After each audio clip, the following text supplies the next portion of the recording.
The largest U.S. wireless companies, including AT&T, Verizon Wireless, Sprint, and T-Mobile, are now honoring a voluntary code of conduct that, among other things, lets you get your phone unlocked without a big fight, Jon Fingas reports for Engadget.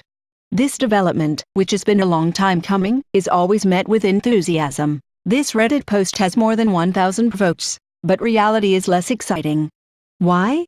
Many, possibly most phones aren't eligible for unlocking. If you're one of the majority of Americans that buys phones on contract, with either a carrier subsidy or payment plan, you can't unlock your phone until it has been paid off, usually when the contract is over and you're ready to move on to a new phone. Here's the wireless industry's official text, emphasis hours. Carriers, upon request, will unlock mobile wireless devices or provide the necessary information to unlock their devices for their customers and former customers in good standing and individual owners of eligible devices after the fulfillment of the applicable post-paid service contract, device financing plan, or payment of applicable early termination fee. If you have a prepaid phone, carriers, upon request, will unlock prepaid mobile wireless devices no later than 1 year after initial activation, consistent with reasonable time, payment or usage requirements. Even unlocked phones won't necessarily work with other networks in the U.S. Verizon and Sprint use a network technology called CDMA that makes it trickier to add new phones to their networks.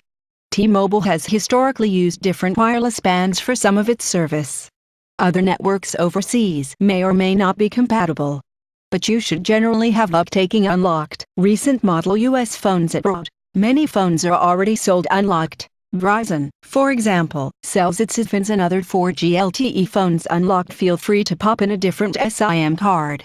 And if you bought an iPhone full price from Apple, it, too, is likely unlocked. Unlocking won't always provide the value it once did. International data roaming, for example, has gotten more affordable.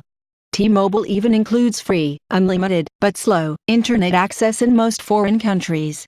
It's often possible to save money by buying a SIM card overseas, especially for longer trips.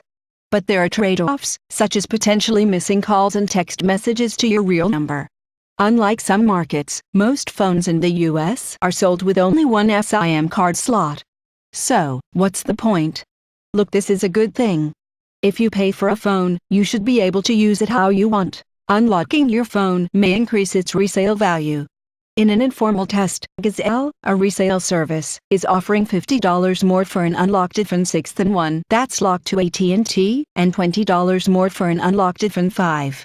Having a spare, unlocked phone could be great for overseas travel, for kids or visitors to use with a prepaid SIM card, for moving abroad, etc. But this isn't going to dramatically change how most Americans buy or use their phones.